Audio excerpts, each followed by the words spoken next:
తిరుమల శ్రీవారి సేవలో తమిళనాడు ముఖ్యమంత్రి విజయ్ తల్లి శోభా చంద్రశేఖర్ తిరుమల శ్రీవారిని దర్శించుకున్నారు.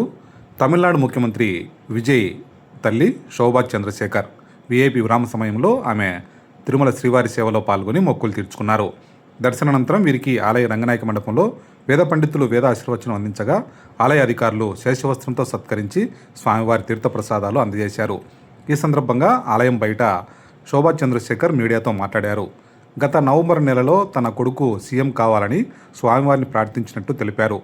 శ్రీవారి ఆశీస్సులతో తన కొడుకు విజయ్ తమిళనాడు ఎన్నికల్లో అఖండ మెజారిటీతో గెలిచి తమిళనాడు ముఖ్యమంత్రిగా పదవి బాధ్యతలు చేపట్టారని ఆమె తెలిపారు.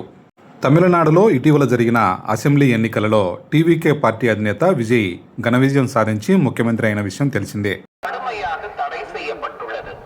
விதிமுறைகளை மீறினால் சட்டப்படி நடவடிக்கை எடுக்கப்படும் என திருமலை திருப்பதி தேவஸ்தானம் எச்சரிக்கிறது. நமோ வெங்கடேசாய.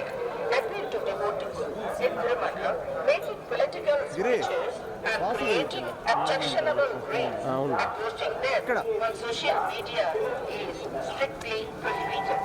Legal action will be taken.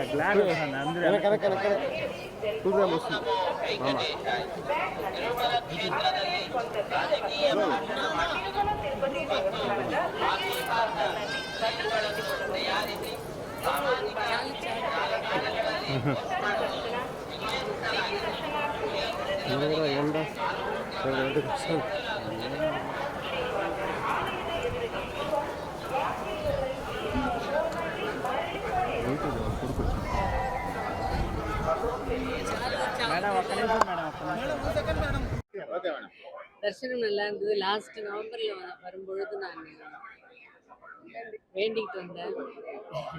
அதே மாதிரி பெருமாள் நடத்தி கொடுத்துட்டாரு. பெருமாள் ஆசை.